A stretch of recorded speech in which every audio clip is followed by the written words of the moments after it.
Welcome to Mission Imperfect, the podcast about finding your own path, your own way, and embracing the imperfection of the journey. We're your hosts, life coaches, former HR professionals, and mums, Kirsty and Catherine. We love to discuss the topics that come up time and time again for our coaching clients and which affect us all, from things like acceptance and boundaries to values and well-being and everything in between. Each episode ends with a question for you and us to reflect on. Your mission, should you choose to accept it, is to grab a cuppa and a biscuit and join us in getting lost in finding ourselves. Hello and welcome to another episode of Mission Imperfect. Today we are talking about selflessness. That's a mouthful, isn't it, with the ness on the end. So tell us, Kirsty, this was a topic that you chose, and tell us why and what bothers you so much about this term. Well, yeah, as you say, selflessness is quite hard to say, but I noticed that we've tended to come up with one word sort of episode descriptions. So I had to switch from being selfless to selflessness, which we're now going to trip over. Every time, yeah. But anyway, I mean, I find selflessness a really interesting word.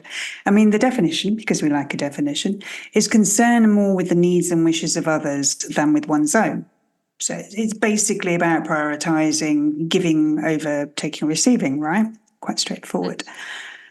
And I think we tend to see it as something we should aspire to, especially women. Thank you, patriarchy. Because, you know, we've long sort of lauded those women who are seen to subjugate their own needs, their desires, their dreams for the sake of others, usually men. You know, they fade into the background. And that sort of brings me to the word itself. I mean, selfless is basically not having a self. So beyond that definition, there is this really quite sinister sense of it for me, of not having a self. Like, you know, if you're careless, you're not taking care. If something is worthless, it has no worth. If you are selfless, you have no self. And that is nicely sort of demonstrated by the idea of the woman's subjugating everything for her man. You know, nothing about her matters apart from the care she can give to him and to the children and supporting his career, whatever it is. And in that sense, although it's often seen as something very laudable and something to aspire to, I actually find it quite a toxic concept.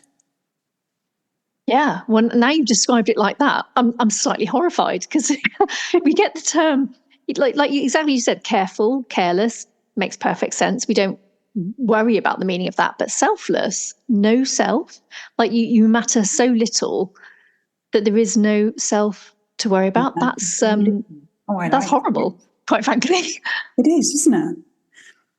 Yeah, and even, you know, if you get on, okay, so I think we can all get on board with the idea that, yes, it's a good thing to look after the needs of others and to care about the needs of others. Of course, I don't think anyone's going to argue with that.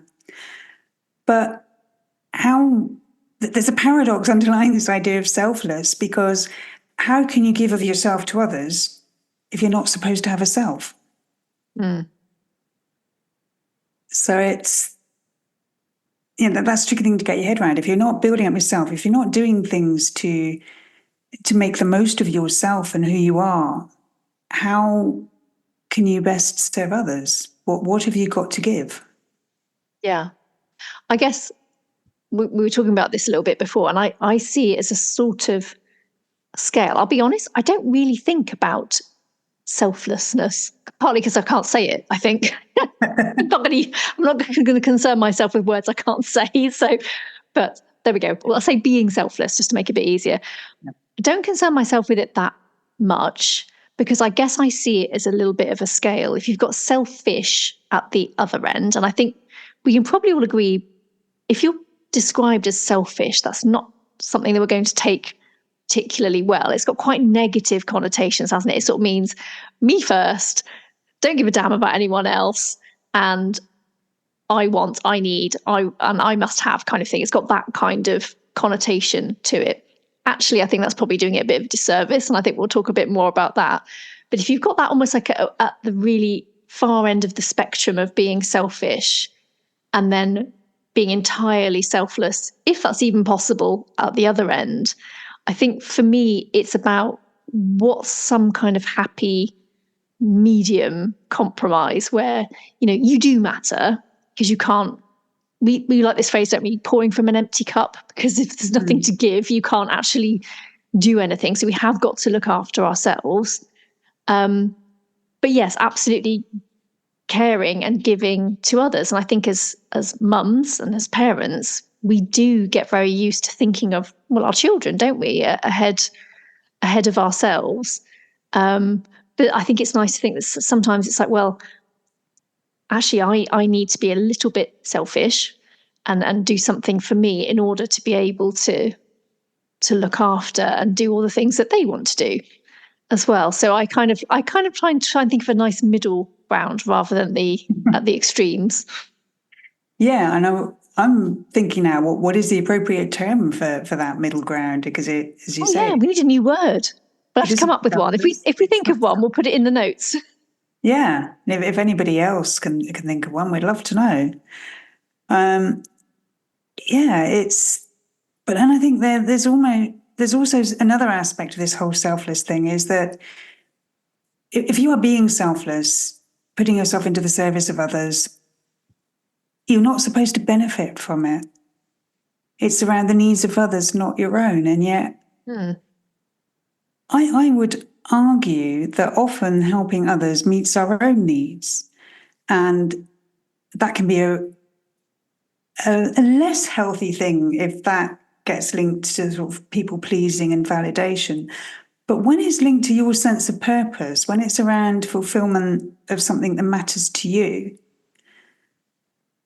that's a positive thing, surely. And yet it doesn't feel like that fits the concept of selfless to me. Yes, you are looking out for others.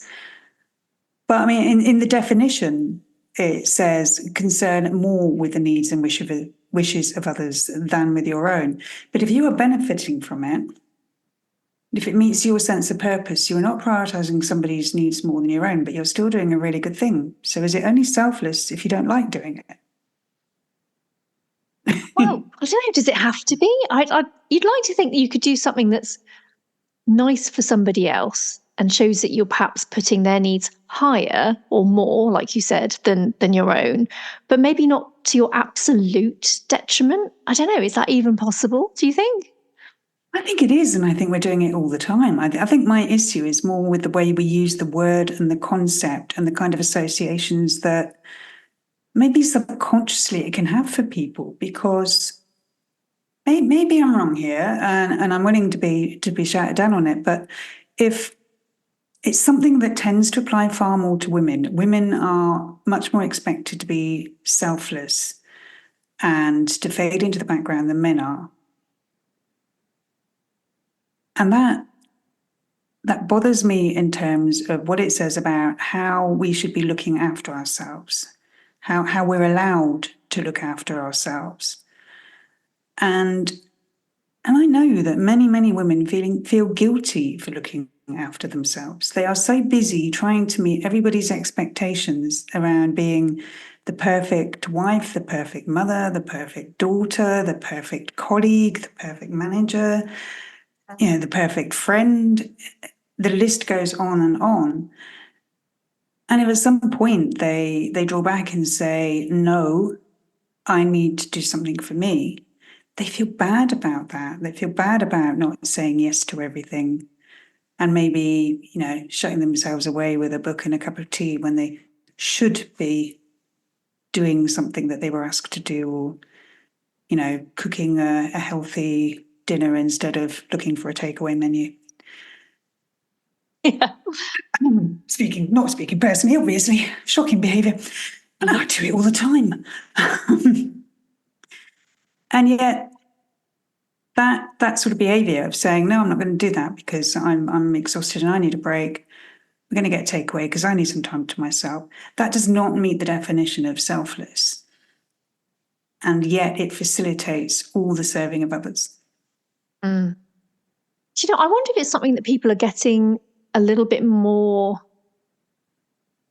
okay with. Like I remember there was a time when the phrase self-care is not selfish. That was something bandied around quite a lot. And, you know, we hear the phrase, you have to put your own oxygen mask on, all Yes. those kind of, you can't pour from the empty cup, which we've said already. I wonder if there's more of a movement now that people are recognizing that you can't be endlessly, oh, here we go, more S's going on here, endlessly selfless, because there's nothing to give from. Just going back to what you said right at the start about it meaning no self.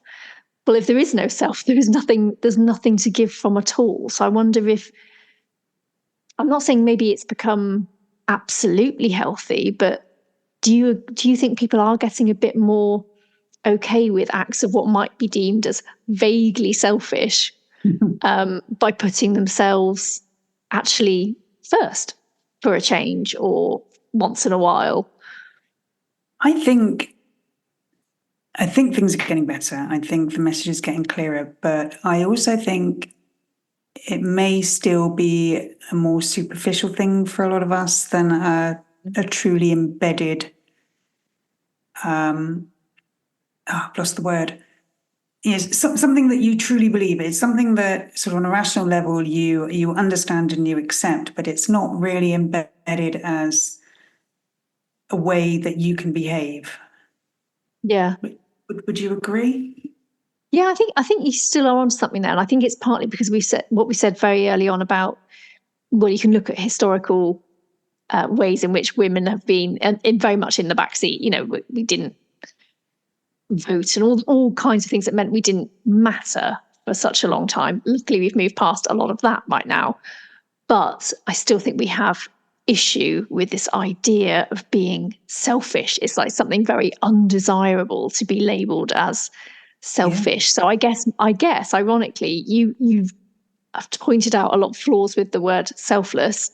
I said that I don't concern myself with it very much, but I do have an issue with the word at perhaps the other end of the scale, selfish, because I think maybe that word is slightly misunderstood, or it at the very far end of what I'd say of the scale is how we perceive it. And I think there is a much more okay part of being selfish that's absolutely necessary. You know, we've spoken recently. I've not felt massively well recently, so I've had to be a little bit selfish and say I'm going to rest for a little bit, because I know if I'll try and do something, there's nothing to come because I've got nothing to give. And yet I've not concerned myself with thinking, well, this is selfish. I've actually just thought it's necessary. And I think, have we reached a point where we recognize what's traditionally selfish versus what's actually necessary? Probably not, I think, is my answer to that. I agree. I think we are making good progress. Things are better than they were, aren't they? And it's certainly applying far more physically. You know, the need to rest when you're physically unwell and to look after ourselves is perhaps better established than it was. I'm not. Yes, we are making progress on sort of the mental and emotional side as well, but I think mainly in terms of looking after ourselves when things get bad, rather than in terms of sort of taking preventative measures, looking after ourselves in order that things don't get bad. So the working on ourselves, strengthening that sense of self and our knowledge and understanding of ourselves, the whole personal growth piece, I think that is still considered more a luxury than a necessity or a useful thing. And yet when you have that, just as you were saying about, you know, then being able to recognize that need to take a step back and rest when you were ill, and being able to make your peace with that to some extent, at least, that work on yourself is a vital part of it. And maybe that's where selflessness is perhaps quite a dangerous idea, in suggesting that we shouldn't have a self. We shouldn't be working on ourselves. It feeds into that whole idea of self-development as a luxury, a frippery that doesn't merit our time or effort or money. Yeah. Oh, I think you've hit on something, a really big point there, which is about what's perceived as a very much a nice to have. I think frippery, great word. Not one you get to use very often, is it? But it just that seems kind of so frivolous and lightweight to think about these things. It's not like, oh, I've broken my leg, I have to rest so I can physically walk again. It's a very different concept to, I am mentally exhausted and need to have a rest or work on myself, or what something that might seem like, well, what does that mean even? Is that a weakness actually? Whereas, well, obviously we would say it's not, but have we come quite far enough in those ways of thinking? Yet there's probably still a lot more to do, and I think you really landed on something there.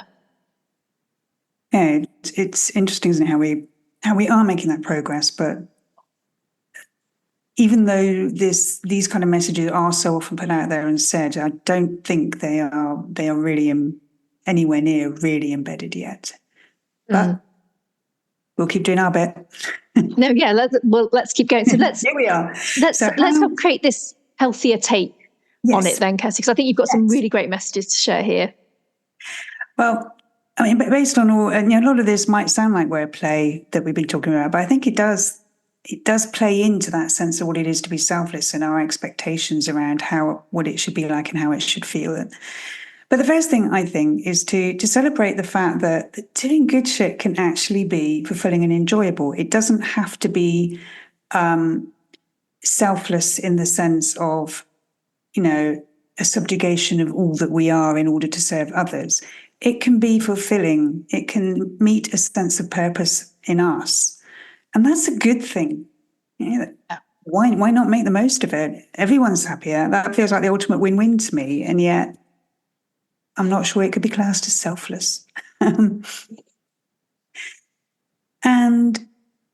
giving of ourselves is not the same as sacrificing ourselves. I think that there is it's not a word we've used yet, is it, sacrifice? No. But I think there's a huge part of that in the idea of selflessness. I'm getting the image of sort of, a saint being burned at the stake or whatever, kind of, I will sacrifice everything for the greater good. Leaving aside the fact they thought they were on a fast track to heaven, so they weren't exactly not benefiting from it. But anyway, sometimes we can give without sacrificing, and sometimes prioritizing your needs today is the best way you can help others tomorrow. Yeah, I love that. And I think that we do the most good. We can do our best by others when it comes from a really strong sense of self, of knowing who we are, what our capabilities and our limits are, and what really matters to us. And that's very much not selfless. That is about building yourself up, knowing yourself, growing yourself, developing yourself, because that's how we best can serve others. It's funny how you've pretty much described our line of work there, Kirsty. Oh. Who'd have thought, hey? That was genuinely not deliberate, but yeah. And that's what I love about what we do. Or one of the many things I love about what we do. So does that make sense? The fact that we can, this whole concept of selfless carries these ideas of sacrifice and sort of subjugation of our own needs and desires with it. And yet what we do that gets termed selfless can actually be really joyful and really fulfilling and meet a sense of purpose and help us grow and develop and be better. Yeah, I love that take on it. Yeah, and I think that's so much more healthy and pleasant to work towards. I think what we've identified really is there are problems with how we perceive certain words and what they really mean, but actually there's the reality, and the good place to be is somewhere where they start to converge in the middle, and it's not perhaps as complicated or as hideous as we might think it needs to be. So yeah, no, I really like how you've put that, and I think you've got some great quotes to share with everyone on, and I imagine these might have been a bit tricky to find, so do share what you have come up with. Well, I think you might like this one, Catherine. It comes from somebody called Edward Albert, and it's sometimes you have to be selfish to be selfless. Yeah, straight to the point, but makes perfect sense to me, especially when we talked about this, there being no self to give from. So yes, maybe it should be selfful. That's a terrible word, isn't it? Would you like it? Sounds a bit like soulful, doesn't it?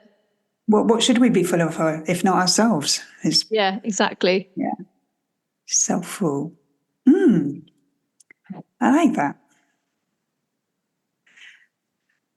And another one that sort of illustrates things well is from Adam Grant. In the eyes of many people, giving doesn't count unless it's completely selfless. In reality, though, giving isn't sustainable when it's completely selfless.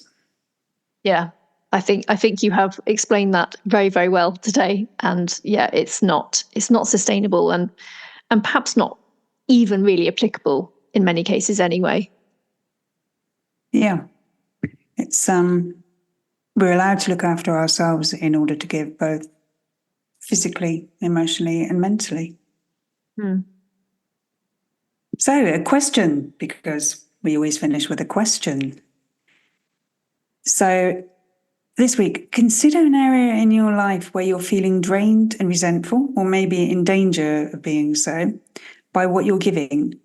What are you telling yourself about why you have to keep doing it, and how true is that? Oh, this is a great question. And for me, the answer came straight away. It was social media. Good old social media. And I have a real love-hate relationship with it. I probably always have done. And it's interesting. I've read some studies actually that people who've backed away from social media are on the whole a lot happier than those who are still using and are on. And I'm kind of not surprised that that's the truth in it. And the reason I have this sort of hate relationship with it is that I do it to be seen, to be visible, to do all those things, to try and share what I do. But it's also something I'm so not in control of. I don't know if what I post will be seen or will resonate or any of those things.